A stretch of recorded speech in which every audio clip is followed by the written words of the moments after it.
बिस्मिल्लाहिर्रहमानिर्रहीम अस्सलामु अलैकुम ऑफ द स्क्रीन में खुशामदीद। सामने क्रम गुज़श्ता दिनों होने वाले भारत में एक हाई प्रोफाइल कत्ल के बाद जहां पंजाब की रियासती सरकार के ऊपर जहां पर आम आदमी पार्टी की हुकूमत है उस पर उंगलियां उठ रही हैं कि उसने सिद्धू मूसे वाले की सिक्योरिटी विड्रॉ करवाई थी, वहीं दूसरी तरफ नरेंद्र मोदी सरकार के ऊपर भी उंगलियां उठ रही हैं क्योंकि सिद्धू मूसे वाले के कत्ल का जो भी प्लान बना वो तिहाड़ जेल में बना है जो कि नरेंद्र मोदी सरकार की फोर्सेस के कंट्रोल में है और वहीं से तमाम रैकी भी होती रही और शूटर्स को भी हायर किया गया। लेकिन अब एक अहम खबर और भी सामने आ रही है जिससे ये लगता है कि नरेंद्र मोदी सरकार अपने खिलाफ बड़ी बड़ी आवाजों को खामोश करवाना चाहती है, जिसमें खासकर कश्मीर के वो सियासतदान हैं जो नरेंद्र मोदी सरकार को उसकी औकात दिखाते नजर आते हैं, जैसे कि महबूबा मुफ्ती और फारूक अब्दुल्ला वगैरह। गुज़श्ता रोज आज फारूक अब्दुल्ला की तरफ से एक एक्सक्लूसिव बयान मीडिया के साथ शेयर किया गया है जिसमें उनका कहना था कि जिस तरह सिद्धू मूसे वाले को कत्ल किया गया उसी तरह हमारी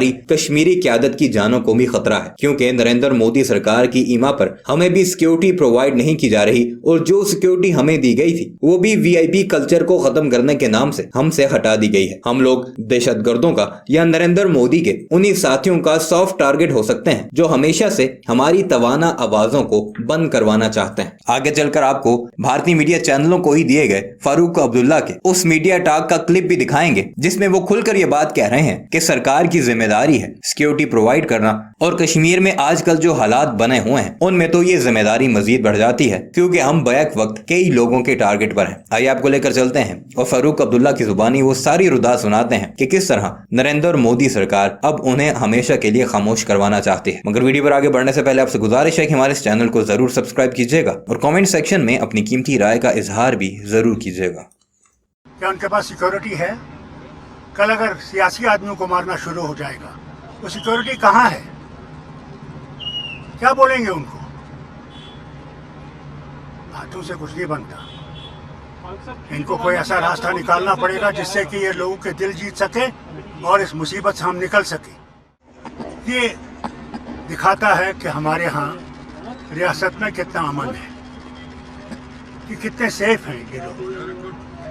देख लीजिए पहले वहाँ कितने पुलिस वालों को मार दिया, कितने कश्मीरी पंडितों को मार दिया, मुसलमानों को मार दिया, तो फिर भी कहते हैं वहाँ अमन है। कौन सा अमन है?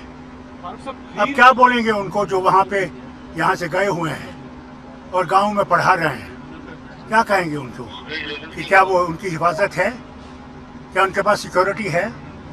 कल अगर सियासी आदमियों को मारना शुरू हो जाएगा तो सिक्योरिटी कहाँ है?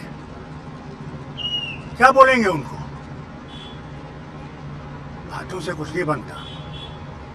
इनको कोई ऐसा रास्ता निकालना पड़ेगा जिससे कि ये लोगों के दिल जीत सके और इस मुसीबत से हम निकल सके।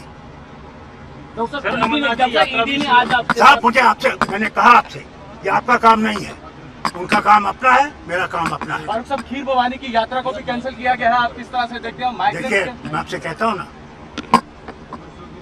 अगर इंसान सेफ्टी में नहीं है तो फिर कैसे आप चला सकेंगे? इंसान अपनी हिफाजत चाहता है, अपनी बीवी, अपनी माँ की, अपने बच्चों की हिफाजत चाहता है। वो हिफाजत है नहीं।